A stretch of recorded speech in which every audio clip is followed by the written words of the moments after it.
Car tant que nous vivons, nous sommes sans cesse livrés à la mort pour l'amour de Jésus, afin que la vie de Jésus soit aussi manifestée dans notre chair mortelle.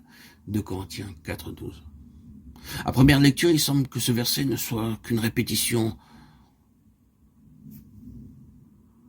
du verset. Nous portons toujours en ce corps la mort du Seigneur Jésus, afin que sa vie soit aussi manifestée dans notre corps.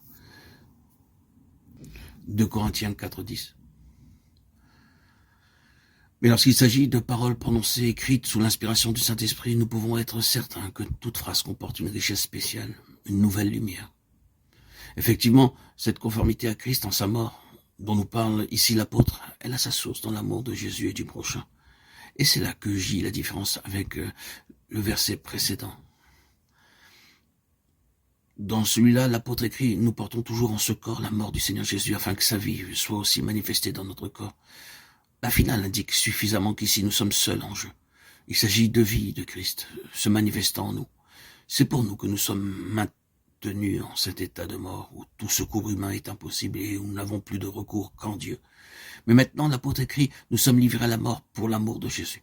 Livrés à la mort par les souffrances, par les maladies, les angoisses, les combats de toutes sortes, par amour pour celui qui a donné sa vie en rançon des pécheurs, afin qu'il voie des fruits du travail de son âme et soit satisfait.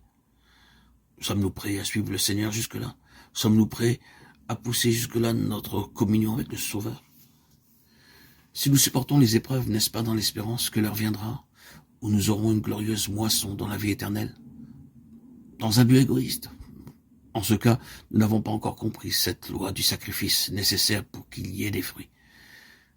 Mais, unis à Christ le vivant, nous sommes conduits de clarté en clarté jusqu'à ce que sa lumière dissipe enfin tous les obstacles, toutes nos obscurités, toutes nos idées préconçues et erronées des choses divines.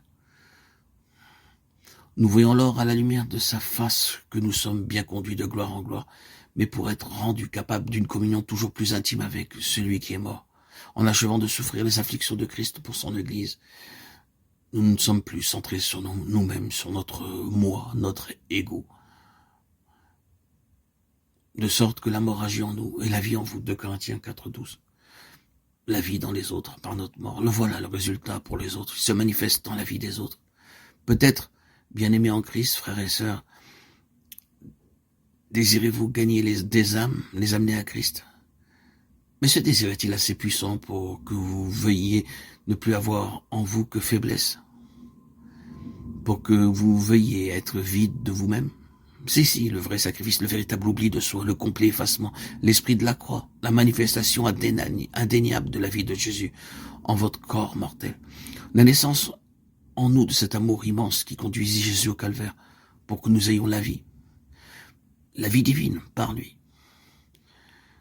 Pour gagner des âmes, frères et sœurs en Christ, bien-aimés, chers amis, chers auditeurs, chères auditrices, il n'y a qu'un seul moyen, le sacrifice. Pour gagner des âmes, le Christ donna sa vie. À notre tour, nous devons être prêts à donner la nôtre pour devenir des vaisseaux que sa vie remplira et gagner ceux qui nous entourent. Si nous avons été crucifiés jusqu'en les profondeurs intimes de notre être, alors aussi notre message les atteindra au plus profond de leur être. Dans la mesure où la mort agit en nous, la vie se manifestera en eux. C'est aussi pour eux que Christ est mort. Et c'est à cela